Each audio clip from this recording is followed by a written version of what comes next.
यति चेतनानंद सरस्वती जी, अब सीधे आपके पास आते हुए, जिस मैंने आश्रम सीरीज का जिक्र किया, एक महिला की ओर से किस तरह के आरोप लगाए गए कि एक महिला है ये जो पत्नी की तरह रहती हैं। अरे आश्रम में इतने सारे लोग रहते हैं, यकीनन जो महाराज जी होते होंगे 1 2 3 4 लोग उनके करीबी होते होंगे, तो उसको पत्नी का दर्जा दे जाना, ये तो आश्रम में जाकर वही देखती थी।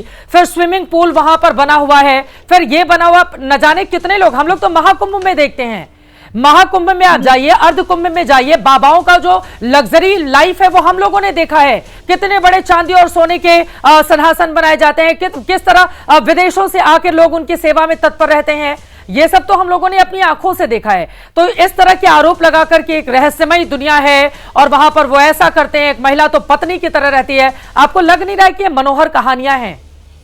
और शंकराचार्य जैसी पदवी पर बैठे व्यक्ति, अभी वो शंकराचार्य हैं या नहीं है कोर्ट ने तय नहीं किया है, लेकिन वो लिखते तो शंकराचार्य हैं, एक बड़ा वर्ग मांगता भी है उनको कि वो शंकराचार्य हैं। प्रधानमंत्री नरेंद्र मोदी जाते हैं उनका पैर छूने के लिए, हमने देखा है एक कार्यक्रम में उन्होंने किस तरह से जाकर उनकी पूजा आराधना की थी, उनका पैर छुआ था और उन्होंने निकाल के अपना रुद्राक्ष उनके गले में पहनाई थी, और उस व्यक्ति को अब हम आकर इस तरह से लांछन लगा रहे हैं। देखिए चित्रा जी, जो जिस तरीके से ये महिला बात कर रही हैं, मैं आपको ये बता दूं कि सनातन की परंपरा में जो ऋषि हैं, जो सन्यासी हैं, वो हमेशा से वैभवशाली रहे हैं, वो कभी भी दीनहीन नहीं रहे।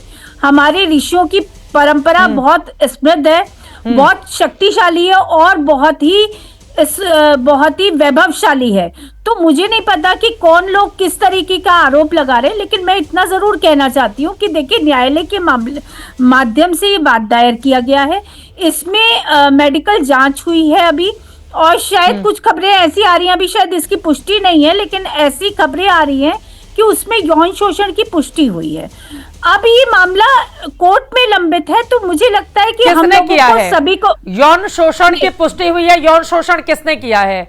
शंकराचार्य से ना पूछताछ हुई, ना कोई सबूत इकट्ठा किए गए, यौन शोषण की पुष्टि हुई है, किया किसने है ये बता दीजिए आप। चित्रा जी, या तो मेरी बात सुन लीजिए या फिर मैं अपनी बात को विराम दे देती हूँ, मैं आपकी सुन लेती हूँ, दोनों में से एक तो बोलेगा ना। आपने मेरी बात को बीच में किया वो बता देती हूँ। चेतनानंद सरस्वती जी, सिर्फ ये पूछ रही हूँ, किया किसने है? तो सुन लीजिए ना, आपने शायद मेरे शब्दों पे ध्यान नहीं दिया।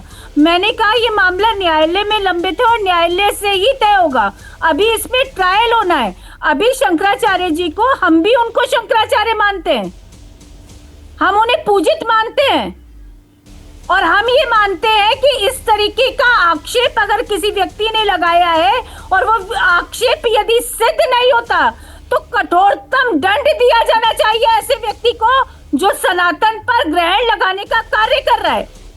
लेकिन कोई भी पदवी इस देश के संविधान से बड़ी नहीं हो सकती चित्रा जी। अगर शंकराचार्य जी आरोपित है और उन पर ये आरोप सिद्ध होते हैं, अगर उन पर ये आरोप सिद्ध होते हैं, तो फिर न्यायिक प्रक्रिया का सामना करना पड़ेगा। मैंने इस बात को बहुत स्पष्ट कहा है कि अभी एक लंबा प्रोसीजर है, उन पर आरोप लगाए गए हैं, ये आरोप सिद्ध नहीं हुए हैं। अभी वो अपराधी नहीं है, अभी उन्हें अपराधी की श्रेणी में नहीं रख सकते, और जब तक वो अपराधी घोषित नहीं होते तब तक अरे बातें तो वैसे ही की जा रही हैं कि उन्होंने अपराध किया है बहुत बड़ा, उनके ऊपर जिस तरह के आरोप लगाए जा रहे हैं, वो जो बाबा ब्रह्मचारी है उनकी ओर से कहा जा रहा है कि इनको तो मैं सबक सिखाऊंगा, इनको ये करूंगा। मतलब आप जरा सोचिए, जिसके ऊपर इतने आरोप लगे हैं, जिस व्यक्ति के खुद के ऊपर गैंगरेप के आरोप एक वक्त पर लगे थे, जो व्यक्ति ने एक मंदिर पर कब्जा करके रखा हुआ है, उस व्यक्ति के ऊपर भरोसा करके शंकराचार्य की पदवी को लेकर इतने सवाल यहाँ पर खड़े किए जा रहे हैं। मैं तो हैरान हो रही हूँ इस बात को लेकर। और हमारे तमाम बाबा, जो बड़े बड़े बाबा हैं, जो बिल्कुल सन्यासी जीवन जीते हैं, जो तप बल के आधार पर अपने आप को बड़ा करते हैं, वो क्यों नहीं आकर सनातन धर्म की रक्षा करते हैं? ऐसे बाबा जिसके ऊपर इतने गंभीर गंभीर आरोप लगे हो, कई आरोप लगे हो, वो भगवा चोला पहनकर आप लोगों को बदनाम कर रहा है। मैं समझ नहीं पाती। और अगर वो पाक साफ है तो उसको बताइए कि उसके खिलाफ भी साजिश रची गई है, लेकिन ये तो सनातन धर्म को बदनाम करने, ये तो साजिश चल रही है, ये तो बहुत बड़ी साजिश चल रही है, और बाबा लोग इसके हिस्सेदार बन रहे हैं। मैं तो इस बात को लेकर हैरान हूं।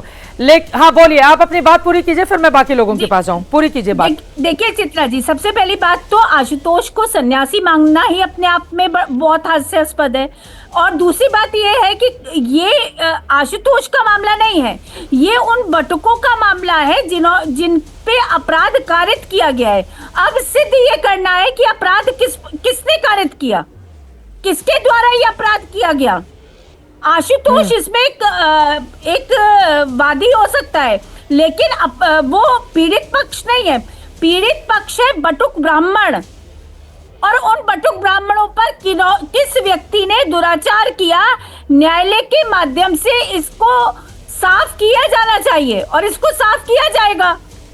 तो हम अपने को धैर्य और सीमा में बांध कर रखें, मर्यादा रखें, और आशुतोष को मेरा निवेदन है उसको सन्यासी और सीमा में बांध कर रखेंगे।